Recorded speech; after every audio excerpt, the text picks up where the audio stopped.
Tuesday morning Kandasashti விரதத்தோட 4வது செவ்வாய்க்கிழமை.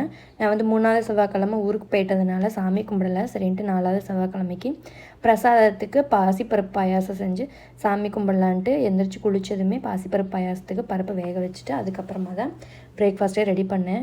பருப்பு வேக வைக்கும்போது எப்போவுமே எண்ணெய் ஊற்றுவேன். ஆனால் இன்றைக்கி பாயாசங்கிறதுனால எண்ணெய் ஊற்றலை. ஃபுல்லாக தண்ணி ஃபுல்லாக வெளியே வந்து அடுப்பில் நிறைய அதையும் க்ளீன் பண்ணிவிட்டு பிரேக்ஃபாஸ்ட்டுக்கு கடலப்பருப்பு சட்னி கடலப்பருப்பே வறுத்து வச்சிட்டேன். கரண்ட்டு அடிக்கடி போயிட்டு வந்துகிட்டே இருந்துச்சு. பாயாசத்தையும் ரெடி பண்ணி ஹஸ்பண்டு குளிச்சுட்டு வந்ததுக்கப்புறமா 3 பேரும் சாமி கும்பிட்டோம். லாஸ்ட் டைம் பூ வாங்கினது மிச்சம் இருந்துச்சு, அதனால் இந்த டைம் பூ வாங்கலை. அதவே வச்சு சாமி கும்பிட்டு நாளைக்கு சந்தையில் வாங்கிக்கலான்ட்டு அதை தான் வச்சுருந்தேன். ஹஸ்பண்ட் வந்து சூடம் பற்றியெல்லாம் காட்டினாங்க. நான் வந்து விளக்கு போட்டு சாமியையும் ரெடி பண்ணி 3 பேரும் சாமி கும்பிட்டாச்சு. சாமி கும்பிட்டு ஹஸ்பண்ட் பிரேக்ஃபாஸ்ட் சாப்பிட்டு காலேஜுக்கு கிளம்பிட்டாங்க. நாங்களும் பிரேக்ஃபாஸ்ட் சாப்பிட்டு சாமியையும் பால்வாடியில் கொண்டு போய் விட்டுட்டு வந்தாச்சு. என்னோடய வீடியோஸ் பிடிச்சிருந்துச்சுன்னா லைக் அண்ட் சப்ஸ்கிரைப் பண்ணுங்கள்.